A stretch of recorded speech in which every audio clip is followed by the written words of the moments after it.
Maranhão é o quarto estado do país em denúncias de violência contra homossexuais. O programa Maranhão Sem Homofobia quer reduzir os números de crime no estado. O ex-candidato a vereador Emanuel Pereira Magalhães, conhecido como Pompom Magalhães, foi assassinado a facadas. Andressa esteve com um amigo poucas horas antes do crime.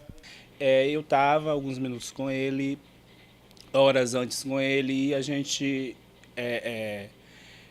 ficou esse tempo, fizemos compras, andamos, entendeu? E depois você saber de forma trágica que aconteceu isso, para mim, é dolorido, é uma coisa que eu não sei nem como explicar. O constrangimento veio quando ela foi depor e o oficial não aceitou o nome social. Não é chato que você chega numa repartição pública e as pessoas te tratem como você fosse ninguém, como se você não tivesse direito a nada, e a gente tem direito. Então, é bom que fique ciente na cabeça das pessoas que isso é uma identidade de gênero, tá? Isso daqui não é uma opção, não é porque a gente quer, a gente se identifica dessa forma. Nesses parâmetros da homossexualidade, que são vários, que entra do gay, vai ao travesti, vai ao transexual, que as pessoas não entendem. É uma questão mesmo de estudar, de ver, entendeu? O que cada um representa, entende? Então, é isso, é uma questão de respeito, entendeu? E é bom que as pessoas entendam que respeitar é bom. Tá? Respeitar é bom e é digno. Em 2012, foram registradas 201 violações relacionadas à população de lésbicas, gays, bissexuais, travestis e transexuais, LGBTs no Maranhão. Entre as vítimas, a grande maioria ainda é do sexo masculino, gay e com idade entre 15 e 29 anos. Em relação aos agressores, a maioria é conhecida da vítima. Houve também crescimento de denúncia ao poder público de 56,72% em relação ao ano passado. De acordo com o coordenador do Fórum de ONGs LGBT do Maranhão, Ayrton Ferreira, somente este ano foram registrados 8 assassinatos contra homossexuais em todo o estado. Criminalizar, tornar crime a homofobia no país. Na medida que essa lei, né, o PL 122, não seja aprovado pelo Congresso Nacional, deixa na situação de vulnerabilidade milhares de lésbicas, de gays, de travestis e transexuais. Ou seja, já se passaram, né, praticamente mais de 6 anos que esse projeto está em tramitação no Congresso, e aí por conta dos fundamentalistas, né, de correntes contrárias à aprovação desse projeto, faz com que a população continue nessa condição de vulnerabilidade. A homofobia já provocou 309 violações relacionadas à população LGBT no Maranhão entre 2011 e 2012. As informações são dos grupos que defendem os direitos dos gays. Os dados deixaram o Maranhão com a 4ª colocação entre as outras unidades da federação, com o maior número de denúncias de violência contra a população LGBT denunciadas ao poder público. Uma das principais lutas são mais políticas públicas. Esse relatório anual 2011-2012 coloca o Maranhão na 4ª posição, né, como um dos estados que mais viola direitos humanos desse segmento, e dados numérico mais que suficiente para que se tenha já aprovada essa criminalização da homofobia, e aí em parceria também o Estado faça a implementação de políticas públicas de promoção da cidadania desse segmento. Em entrevista ao Portal da Assembleia, Lúcia Regina Azevedo, representante da Secretaria Estadual de Direitos Humanos, falou sobre a implementação do programa Maranhão Sem Homofobia e do Plano Estadual de Combate à Homofobia, iniciativas que devem reduzir os números de crimes no estado.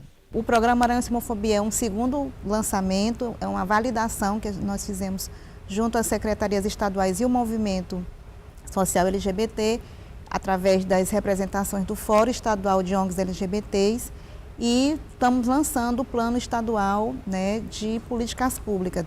Todas as secretarias nesse plano têm responsabilidades institucionais, outras instituições também participaram, tipo a Defensoria Pública, a OAB, né, e outros órgãos também, a própria Justiça, o Ministério Público, participaram também dessa discussão de organização deste plano. É um plano de responsabilidade do governo do estado, mas teve também a participação ampla de outros órgãos e instituições. Mudanças na legislação reconhecem já os direitos dessa população. Em agosto deste ano, por exemplo, foi realizado o primeiro casamento civil gay em São Luís. Mas esses avanços não são um reflexo de menos homofobia. A solução parece ser praticar a tolerância, o respeito à diversidade sexual. Os destaques da primeira sessão plenária da semana: reforma eleitoral e os problemas com a falta de água no estado repercutiram entre os parlamentares. Acompanhe.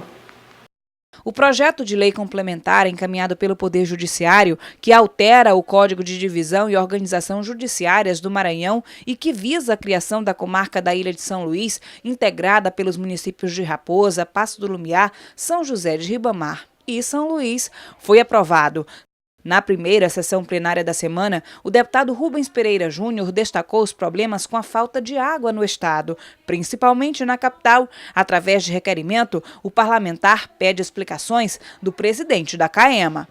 O que estamos pedindo, senhor presidente, é pura e simplesmente que o diretor-presidente venha a esta casa e esclareça quais são os motivos e quais são as soluções da falta de água em São Luís. Veio aqui o secretário Fernando Fialho, tirou um pedaço de alguém? A Assembleia fez por acaso picadeiro político? Ou apenas cumprimos a nossa Constituição? Para concluir, senhor presidente. Portanto, peço a sensibilidade dos senhores e senhoras deputados. É uma simples convocação, algo rotineiro, corriqueiro, que ele venha e explique por que falta água em São Luís, e que ele venha e diga o que está sendo feito, para que nós possamos opinar, sugerir, ajudar no processo. Agora, a distância, a omissão, o descaso é o pior dos caminhos a ser escolhido. Da tribuna da casa, o deputado Zé Carlos se pronunciou sobre o resultado de uma pesquisa realizada com deputados de todo o poder legislativo do país sobre a reforma eleitoral. A minha proposta, deputado, foi realmente trazer esse debate aqui para a nossa Assembleia, para que nós possamos estar atualizados, entendendo o que os outros estão pensando, o que parte, pelo menos, dos nossos deputados a nível nacional estão pensando, para que a gente possa fazer um balanceamento com os nossos pensamentos, com as nossas propostas, e realmente podemos contribuir para que definitivamente haja uma reforma eleitoral no Congresso Nacional e a gente possa avançar mais, como eu disse inicialmente, uma eleição mais justa, uma eleição menos dispendiosa para o poder público e para todos nós, e nós possamos realmente contribuir para o fortalecimento do nosso processo eleitoral. A primeira reunião para tratar sobre as ações emergenciais contra a seca no Maranhão vai acontecer na tarde de hoje na Assembleia Legislativa. Conduzida pelo deputado Arnaldo Melo, a reunião contará com a presença de parlamentares, representantes de Secretaria de Estado e de órgãos do governo federal. O objetivo será buscar soluções junto a todos os órgãos da administração pública, sejam eles federal ou estadual, para enfrentar a seca nos municípios maranhenses. A Frente Parlamentar em Defesa dos Municípios atingidos pela seca deve ser instituída ainda esta semana. A greve dos bancários completa 13 dias e causa transtornos em São Luís. E até agora, nem sinal de negociação com a categoria. Ao som de uma banda de forró pé de serra, os bancários deram continuidade à greve no Maranhão, através de um ato público na agência da Caixa Econômica Federal, na Coab. De acordo com o Sindicato dos Bancários, até agora não houve nenhum avanço nas negociações. Portanto, a greve continua por tempo indeterminado. Até agora não houve qualquer avanço. A última proposta que nós recebemos foi a formulada no dia 5 de setembro. E apesar de estarmos no 12º dia de greve em todo o território nacional, isso ainda não foi o suficiente para pressionar os banqueiros privados e o governo federal a retornar à mesa de negociação e apresentar uma proposta que seja passível de aceitação pela categoria bancária. Nesse caso, a greve continua. Enquanto os banqueiros e o governo não retornarem à negociação, a greve continuará por tempo indeterminado. No lado de dentro das agências, dezenas de clientes tentando resolver seus problemas financeiros pelo autoatendimento dos caixas eletrônicos. Uma tarefa difícil, já que de todos esses caixas eletrônicos, apenas um estava com a operação de saques funcionando. Um desrespeito a mais para quem sustenta a movimentação bancária desse país. Nenhum está funcionando. E a senhora teve problema para pagar? Problema e medicamento para comprar. Não consegue sacar o dinheiro? Não. De todos esses caixas, esse é o único? Veio de lá até aqui. Nenhum. Aí me encaminharam para o caixa 2 aqui que está saindo. De acordo com o PROCON, multas e juros em decorrência do atraso no pagamento de contas em virtude da greve não poderão ser cobradas. Os clientes que tiverem como comprovar que o atraso no pagamento se deu em decorrência da paralisação dos bancários devem pagar e renegociar a dívida junto às instituições credoras, dessa forma mantendo o valor original da conta em atraso. Os bancários reivindicam reajuste de 22%, isonomia, respeito à jornada de 6 horas, participação nos lucros de 25% do lucro líquido distribuídos de forma linear, piso do DIEESE de R$ 2.860,21, reposição das perdas salariais, combate ao assédio moral, fim das demissões imotivadas, saúde, segurança e respeito à lei das filas, além da contratação de mais bancários. Mas, enquanto isso não acontece, a greve está tirando a paciência da população. Eles ficam reclamando aumento, eu não sou contra o aumento deles, greve. Mas toda a negociação existe um limite. O governo já deu 50%, tá entendendo? Para que eles voltassem a trabalhar.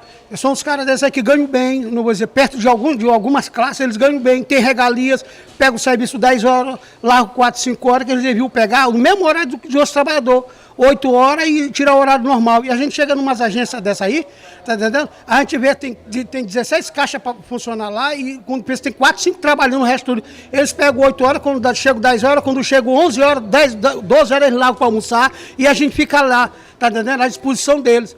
Agora eu tenho meus negócios para fazer, eles ficam fazendo essas greves aí. Eu queria que a justiça, que o juiz desse a mesma punição que dão por motor, por sindicato de motoristas de ônibus.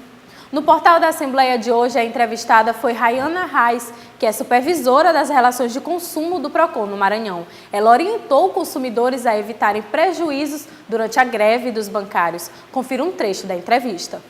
Como é que fica a situação dos correntistas nesse período de greve que precisam pagar suas contas? Bom, na verdade, existem outras formas de efetuar pagamentos de contas que não seja diretamente no caixa. Então, os consumidores dispõem, em tese, da possibilidade de efetuar seus pagamentos nos caixas eletrônicos ou pela internet. E, dependendo de cada instituição bancária, há também outras formas para efetuar esse pagamento. O que o consumidor deve fazer é não esperar o vencimento para procurar ou pela internet ou mesmo por um 0800 do banco uma forma alternativa para pagar suas contas. Mas é importante deixar claro que se o consumidor faz essa tentativa e não obtém resposta do banco, ele não pode ser cobrado juros ou qualquer outro tipo de multa ou encargo em decorrência do inadimplemento pontual. Em caso de qualquer tipo de prejuízo, Rayana, nesse período aí de paralisação, qual é a orientação do PROCON? Procurar o PROCON para que nós possamos intermediar essa relação, apurar realmente as responsabilidades, tanto numa esfera coletiva como em prol da resolutividade dos problemas individuais dos consumidores que buscarem o órgão. Rayana, a lei determina que 30% aí da categoria continue trabalhando mesmo aí durante esse período de greve, mas muita gente tem denunciado que esse número de funcionários não está sendo aí, que a lei não está sendo cumprida. Nesse caso, quem é que fiscaliza? Quem é que dá essa resposta para a população? Há vários órgãos que possuem a competência para fiscalizar a situação de greve, cada um em uma esfera.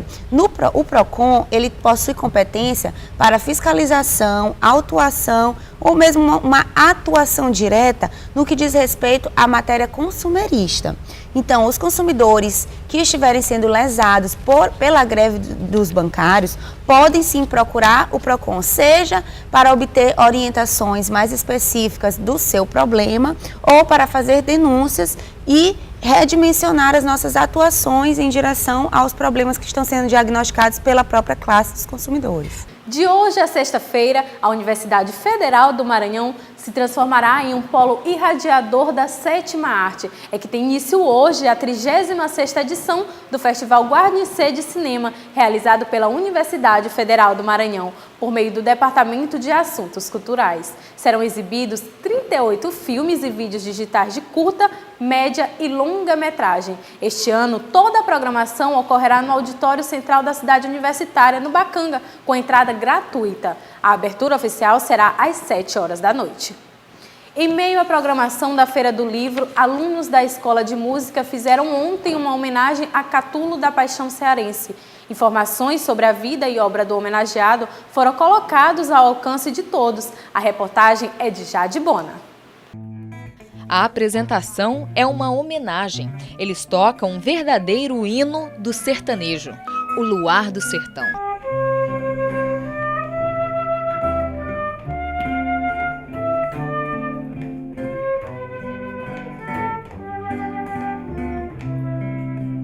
Poeta, compositor, cantor e teatrólogo Catulo da Paixão Cearense é um dos homenageados da 7ª edição da Feira do Livro de São Luís. A ideia de acrescentar música à homenagem foi do professor João Soeiro. O Catulo era músico, né? Escritor, poeta, músico. Então a gente pensou o seguinte, vamos alegrar a mostra com música, né? Trazendo a música do próprio Catulo, música de outros compositores daquele período. E aí os alunos adoraram a ideia e compraram a ideia, né? E estão com a gente aqui. Para os alunos é um orgulho participar desse momento. Ele puxa assim, tem uma relação assim de muito da cultura, entendendo? Da cultura do povo, ele puxa muito para isso, muito legal. O que encanta é a linguagem popular nordestina, é a maranhensidade nas melodias de Catulo. Na verdade é muito gratificante, porque a gente está podendo tocar uma coisa que fala da gente, algo que fala da gente, que é a cultura, relatar muito sobre a nossa cultura. E além de estarmos exercendo o nosso curso, né, que é violão popular, a gente pode estar trazendo ao povo o que há de melhor, que é a nossa cultura. Do lado de fora, uma tela traz informações sobre os outros homenageados. Nos cartazes, canções, a vida e a obra de Catulo. Ele era conhecido por publicar seus poemas em cordel. Na Escola de Música está inclusive uma carta escrita por Heitor Villa-Lobos sobre a famosa canção e amizade dos dois. O maranhense passou parte da infância no sertão do Ceará e ainda jovem foi para o Rio de Janeiro, onde se tornou conhecido como seresteiro. Seu cancioneiro levou Mário de Andrade a classificar o autor como o maior criador de imagens da poesia brasileira.